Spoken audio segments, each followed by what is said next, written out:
Hello everyone, my name is Bilal Khan and I am your trainer for financial reporting, a paper from ACC qualification, and today we are going to learn about deferred tax. In our last video we discussed about deferred tax and we started deferred tax, but आज हम देखेंगे कि मज़ीद deferred tax के अंदर जो complications हैं जो लोगों को समझ में नहीं आती उसको आज हम डिस्कस करेंगे। तो वीडियो को लास्ट तक देखिएगा ताकि मेरा हर एग्ज़ाम फोकस पॉइंट आप तक पहुंच सके, और अगर आप न्यू टू चैनल हैं तो चैनल को सब्सक्राइब कर लें ताकि मेरी हर आने वाली वीडियो आप तक पहुंच सके। तो आए शुरू करते हैं। तो जैसे कि मैंने कहा कि डेफर्ड टैक्स को मैंने ऑलरेडी डिस्कस किया था लास्ट वीडियो के अंदर और मैंने थोड़ा बहुत समझाने की कोशिश की थी। आज हम इसकी एग्जाम्पल पे जाएंगे क्योंकि मैंने कहा था लास्ट वीडियो में के अंदर भी कि मैं इसकी एग्जाम्पल करवाने वाला हूँ, क्योंकि एग्जाम्पल से आपको समझ में आएगा और जब नंबर्स होते हैं तभी आपको चीज़ें समझ में आती हैं। तो टेम्पररी डिफरेंसेस को एक दफ़ा रिकैप कर लेते हैं। Temporary difference are differences between the carrying amount of an asset और a liability in the statement of financial position and its tax base. ठीक है जी, कैरिंग अमाउंट जो आपके अकाउंटिंग के नंबर्स होते हैं, जो एज़ पर अकाउंटिंग यानी एज़ पर अस मतलब जो हम लोग हैं उनके हिसाब से जो अकाउंटिंग के नंबर्स होते हैं वो कैरिंग अमाउंट कहलाएगा। और जो टैक्स अथॉरिटीज़ होंगी जैसे कि एफबीआर की मैंने एग्जांपल ली थी, या कोई भी कंट्री है उसकी जो टैक्स अथॉरिटी है उसके हिसाब से जो भी नंबर्स होंगे या प्रॉफिट्स होंगे वो टैक्स बेस कहलाएंगे। एन एसेट और liabilities tax base is amount attributed to that asset और लाइबिलिटी फॉर टैक्स पर्पज। जैसे कि मैंने कहा, देखें यहाँ पे भी यही बात लिखी है। Example of temporary differences include certain types of income and expenditure that are taxed on a cash rather than accrual basis. Example certain provisions। मैंने लास्ट वीडियो के अंदर भी समझाया था कि जो टैक्स अथॉरिटीज होती हैं वो कभी भी प्रोविजंस को अक्रूवल अकाउंटिंग को नहीं मानती, वो कैश बेसिस ऑफ अकाउंटिंग कर रही होती हैं, एक्चुअल इनफ्लोज और आउटफ्लोज को फोकस कर रही होती हैं। तो इस वजह से जो डिफरेंसेस अराइज हो जाते हैं, टेम्पररी डिफरेंस अराइज हो जाते हैं, जिसको हम टाइमिंग डिफरेंस भी कहते हैं। अच्छा, next the difference between a non-current depreciation charge and the tax allowance taxation given. This is the most common practical example of a temporary difference।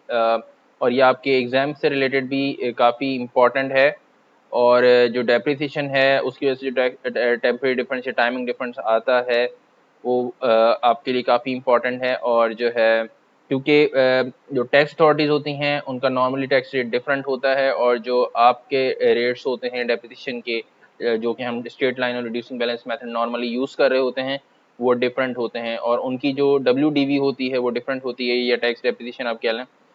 तो उसमें दोनों में डिफरेंस आता है, और जब डिफरेंस आता है तो हमारा टाइमिंग डिफरेंस होता है, और वो टाइमिंग डिफरेंस अल्टीमेटली एक वक्त आता है ये ख़त्म हो जाता है। जैसे मैंने लास्ट वीडियो में बताया कि ये टेम्पररी डिफरेंस और टाइमिंग डिफरेंस क्या होता है।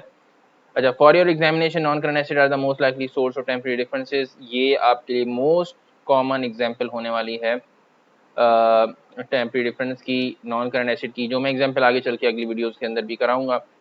अच्छा, जब भी टेम्पररी डिफरेंसेस या डेफर्ड टैक्स को समझते हैं there are basically two methods, और या आप कह लें दो अप्रोचेस हैं डेफर्ड टैक्स को समझने की। एक है आपकी income statement approach, PNL approach या इनकम स्टेटमेंट अप्रोच, और एक आपकी है बैलेंस शीट अप्रोच या फिर बैलेंस शीट अप्रोच या statement of financial position approach. ठीक है। अच्छा, नॉट रिकमेंडेड बाय एस्ट्रल मैंने यहाँ पे लिखा हुआ है। जो PNL या इनकम स्टेटमेंट अप्रोच है वो बेसिकली इस तरह से जो है आपका IAS 12 है वो रिकमेंड नहीं करता। मतलब वो नहीं कहता कि आप इसके थ्रू कैलकुलेशन करें, वो कहता है कि आप बैलेंस शीट अप्रोच या स्टेटमेंट ऑफ फाइनेंशियल पोजीशन जो अप्रोच है उससे आप करें। तो लेकिन लेकिन मैं आपको बताता चलूँ कि हम इसकी अंडरस्टैंडिंग या टाइमिंग डिफरेंस को समझने के लिए या टेम्पररी डिफरेंस को समझने के लिए इनकम स्टेटमेंट अप्रोच को यूज़ करेंगे, और मैं उससे आपको इसकी अंडरस्टैंडिंग दूंगा। और अल्टीमेटली जब हम क्वेश्चंस करेंगे या फिर दूसरे होंगे जो हमारी क्यूरीज होंगी या सॉरी मतलब जो क्वेश्चंस होंगे, एग्जाम क्वेश्चंस होंगे, वो बैलेंस शीट अप्रोच को लेके ही चल रहे होंगे, और वही उसी को हम यूज़ कर रहे होंगे। तो आगे बढ़ते हैं। इनकम स्टेटमेंट अप्रोच के थ्रू हम कमीशन इनकम की ट्रीटमेंट देखते हैं और देखते हैं कि किस तरीके से टाइमिंग डिफरेंस या टेम्पररी डिफरेंस अराइज होगा, क्योंकि जैसे मैंने कहा कि ये ज़्यादा आसान मेथड है समझने के लिए इनकम स्टेटमेंट अप्रोच, और ज़्यादा इजीली समझ में आ जाता है, तो इसलिए मैं इसको हमेशा यूज़ करता हूँ और इसको करने की कोशिश करता हूँ।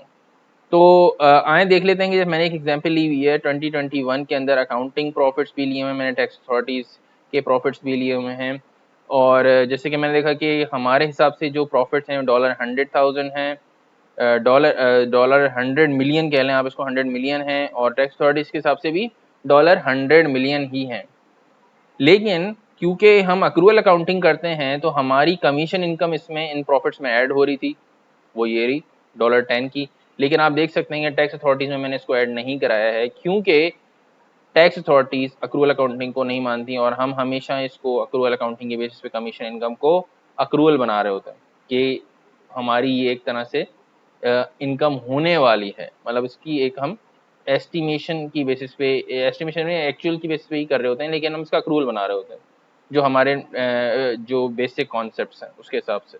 तो हमारे आप देख सकते हैं प्रॉफिट्स टोटल 110 के हैं और उनके 100 के ही हैं, और टैक्स हमारा 30% है। तो जब हमने इस प्रॉफिट के ऊपर टैक्स लगाया तो हमारा टैक्स बन रहा है 33, उनके हिसाब से कितना बन रहा है 30। इसका मतलब डिफरेंस आ गया। डिफरेंस कितने का आ गया डॉलर 3 मिलियन का, क्योंकि मैं इसको मिलियंस में ले रहा हूँ तो इसको आप मिलियन ही कंसिडर करिएगा। तो डॉलर 3 मिलियन का डिफरेंस आ गया। अब हम चलते हैं कि इसकी अकाउंटिंग एंट्री कैसी होगी एज पर IAS 12। तो अगर आप देखें तो टैक्स एक्सपेंस को हमने डेबिट किया है 33 से, और ये हमने कहाँ से लिया है, इधर से। ये आप देख सकते हैं मैंने कहाँ से लिया, इधर से, क्योंकि टैक्स एक्सपेंस हमारी बुक्स के अंदर, अकाउंटिंग की बुक्स के अंदर जो जा रहा होगा वो 33 ही जा रहा होगा, लेकिन बैंक से जो आउटफ्लो हुआ वो हुआ 30 का, क्योंकि टैक्स अथॉरिटीज ने बोला कि आप हमें डॉलर 30 मिलियन का टैक्स दें, क्योंकि रिटर्न पे वो था। तो हमने क्या किया, डॉलर 30 मिलियन का बैंक से निकाला और उनको दे दिया। रिमेनिंग हमने डेफर्ड टैक्स लाइबिलिटी कर दी कि ये आज तो पे नहीं हुआ, लेकिन हमने डेफर कर दिया है, फ्यूचर में कभी जाके हम इसको पे करेंगे। आज तो पे नहीं करे, फ्यूचर में जाके कभी हम पे करेंगे, और ड्यू टू टाइमिंग डिफरेंस, और आप उसे टेम्परेरी डिफरेंस कह लें, एक ही बात है। अब चलते हैं 2022 के अंदर। 2022 में जब आए तो आप देख सकते हैं अकाउंटिंग प्रॉफिट्स इस दफा मैंने 120 लिए हैं, और अगेन टैक्स अथॉरिटी ने भी 120 ही लिए हैं। और अब हो ये रहा है कि जो कमीशन इनकम थी वो एक्चुअल में इनफ्लो हो रहा है, और एक्चुअल में कमीशन इनकम हमारे पास आ गई 2022 के अंदर। तो हमने तो कुछ नहीं लिया, क्योंकि हम ऑलरेडी ऊपर अक्रूवल बेसिस पे ले चुके थे, और 2021 में हमने दिखाए थे। लेकिन टैक्स अथॉरिटीज क्योंकि कैश इनफ्लो हुआ है वो अब ले रहे हैं, क्योंकि वो कैश अकाउंटिंग पे चलते हैं, जैसे कि मैंने आपको पहले भी बताया। तो अकाउंटिंग प्रॉफिट 120 डॉलर्स के डॉलर मिलियन के हो गए, और डॉलर 130 मिलियन के आपके टैक्स अथॉरिटीज़ के हो गए। टैक्स परसेंटेज मैंने अगेन वही ली है। तो आप देख सकते हैं कि हमारा इधर टैक्स कम आ रहा है, डॉलर 36 मिलियन आ रहा है, और यहाँ पर आ रहा है dollar 39 million. Again there is a difference, लेकिन अब हम ज़्यादा पे कर रहे होंगे और टैक्स एक्सपेंस हम कम दिखा रहे होंगे।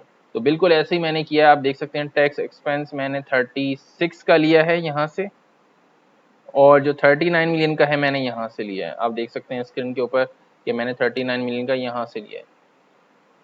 तो इसका मतलब ये हुआ कि डॉलर 3 मिलियन का हमने डेफर्ड टैक्स लायबिलिटी को डेबिट किया, और ये जो डिफरेंस था, पहले हमने 3 का आया था हमारे पास डेफर्ड टैक्स लायबिलिटी जो हम फ्यूचर में पे करने वाले थे, वो जब एक्चुअल में कैश इनफ्लो हुआ तो वो ख़त्म हो गया, और ये हमने इस दफ़ा डेफर्ड टैक्स लायबिलिटी को डेबिट किया है। इसका मतलब ये हुआ कि ये जस्ट एक टाइमिंग डिफरेंस था, एक टेम्परेरी डिफरेंस था, जिसकी वजह से हमारा डिफरेंस अराइज हो रहा था, और ये आज जब एक्चुअल में पेमेंट इनफ्लो या आउटफ्लो होता है तो ये डिफरेंस ख़त्म हो जाता है डेफर्ड टैक्स के अंदर। तो this is basically the concept of deferred tax, कि इसके अंदर टेम्परेरी या टाइमिंग डिफरेंस होता है, जो अल्टीमेटली जाके जब एक्चुअल कैश इनफ्लो या आउटफ्लो होता है तो वो ख़त्म हो जाता है। होपफुली आपको समझ में आया होगा। नेक्स्ट वीडियो के अंदर मैं जाने वाला हूँ बहुत ज़्यादा इंपॉर्टेंट एग्जांपल, जो कि डेप्रिसिएशन की है, जो कि आपके F7 या FR लेवल के ऊपर आती है बहुत कॉमनली। तो वो वीडियो ज़रूर देखिएगा जो मैं नेक्स्ट लॉन्च करने वाला हूँ। तो इस वीडियो को थॉरोली आप कवर करें, देन इसकी प्रीवियस वीडियो भी देखें। जैसे कि मैं हमेशा अपनी वीडियोज़ के अंदर कहता हूँ, जितनी भी मेरी वीडियोज़ हैं वो सीक्वेंस में एक साथ देखें। अगर आप एक साथ सारी वीडियोस देखेंगे तो आपकी अंडरस्टैंडिंग ज़्यादा डेवलप होगी, क्योंकि शॉर्ट वीडियोस होती हैं ऑब्वियसली टू सेव टाइम, कि आप किसी भी कॉन्सेप्ट के ऊपर इजीली ग्रिप कर सकें। तो वीडियो को यहीं तक रखते हैं। I will be here with a new video very soon. Till then goodbye, अल्लाह हाफ़िज़।